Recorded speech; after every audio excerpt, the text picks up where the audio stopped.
कि प्यार किस्मत वालों को ही मिलता है, पर कभी कभी हद से ज्यादा प्यार किसी की मौत का कारण बन जाता है। ऐसा ही किस्सा आज मैं आपको सुनाता हूँ। शाहजहां ने जिस मुमताज के लिए दुनिया का अजूबा ताजमहल बना दिया, उस मुमताज की मौत बेहद दर्दनाक हुई थी। नमस्कार दोस्तों, आपका हमारे YouTube चैनल में एक बार फिर से स्वागत है। आज हम बात करेंगे मुमताज की मौत के बारे में और जानेंगे उस रात क्या क्या हुआ।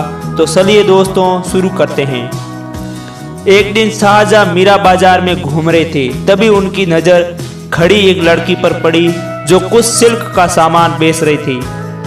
मुमताज की खूबसूरती शाहजहां के दिलो दिमाग में इस कदर बस गई कि वो मुमताज का पीछा करने लगे। कुछ समय बाद शाहजहां को पता चला कि जिस लड़की का वो पीछा कर रहे हैं उसका नाम अर्जुमन बानो बेगम है, जो कि उनकी माँ और नूरजहां की रिश्तेदार हैं। शाहजहां का प्यार इस कदर परवान पर चढ़ चुका था कि वो खुद को टोक नहीं पाए और उन्होंने तुरंत अपने पिता राजा जहांगीर के सामने अर्जुमन से शादी करने की ख्वाहिश जाहिर की। बेटे के प्यार को जहांगीर नजरअंदाज नहीं कर पाए और उन्होंने इस शादी के लिए हाँ कर दिया। हालांकि मुमताज शाहजहां की सौती पत्नी थी, लेकिन कहा जाता है कि उनके साथ शाहजहां का एक खास जुड़ाव था।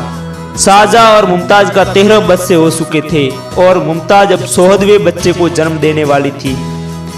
13 बच्चों को जन्म देने के कारण मुमताज शारीरिक रूप से बहुत कमजोर हो चुकी थी। जैसे प्रसव नजदीक आया, उसी दौरान दक्कन में खान जहां लोधी के विद्रोह को काबू करने के लिए शाहजहां को बुरहानपुर जाना था।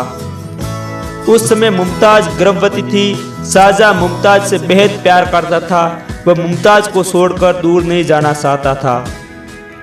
मुमताज गर्भवती होने के बावजूद शाहजहां उसे आगरा से 787 किलोमीटर दूर बुरहानपुर ले गया।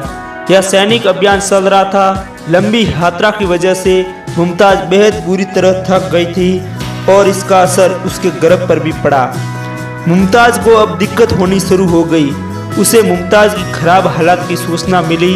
इस दौरान वह मुमताज के पास नहीं गया। उसने दाइयों को भेजने के निर्देश दिए। 16 जून 1631 की रात मुमताज को प्रसव पीड़ा बढ़ गई। मुमताज मंगलवार की सुबह से बुधवार की रात तक दर्द से बुरी तरह परेशान रही। शाही हकीम वजीर खान उसके पास मौजूद था।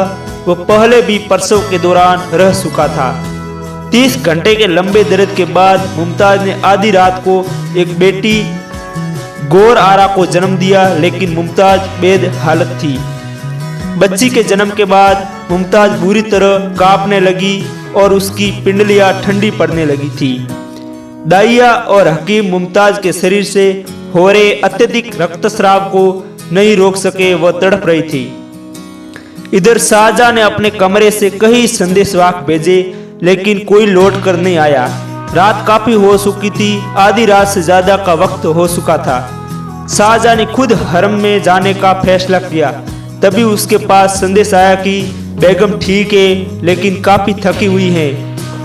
बच्ची को जन्म देने के बाद मुमताज गहरी नींद में चली गई है। उन्हें परेशान न किया जाए।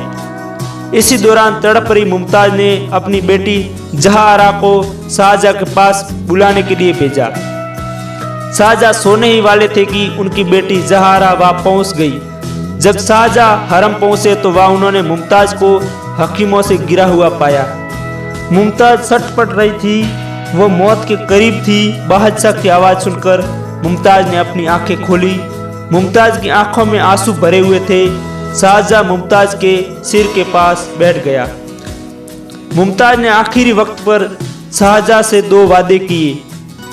पहला वादा शादी न करने को लेकर था, जबकि दूसरा वादा एक ऐसा मकबरा बनवाने का था जो अनोखा हो। इसके कुछ देर के बाद सुबह होने से थोड़ी देर पहले मुमताज ने प्राण निकल गई। जब रानी की मौत हुई तो वो अपने 40वें साल में थी। उनके 14 बच्चे थे, जिनमें 8 लड़के और 6 लड़कियां थी। मुमताज की देखभाल करने वाली निशा थी। उन निशा ने मुमताज के मृत शरीर को रुई के 5 कपड़ों में लपेट दिया। इस्लामिक हिदायतों के बावजूद इसकी मौत पर महिलाएं बुरी तरह रो रो कर शोक जताती रही। मुमताज की मौत से बादशाह ही नहीं, पूरा बुरहानपुर गंभीर हो गया था। किले की दीवारें औरतों के रोने की आवाज से भर भरा उठी थी।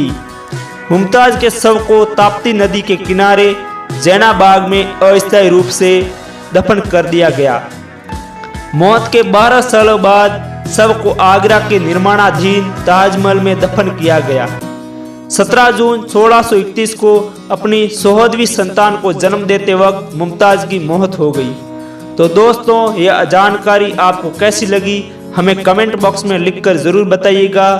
अगर आपको ये वीडियो अच्छा लगा हो तो वीडियो को लाइक करें और अपने दोस्तों के साथ शेयर जरूर करें। अगर आप हमारे चैनल पर नए हो तो हमारे चैनल को सब्सक्राइब जरूर कर लें। धन्यवाद।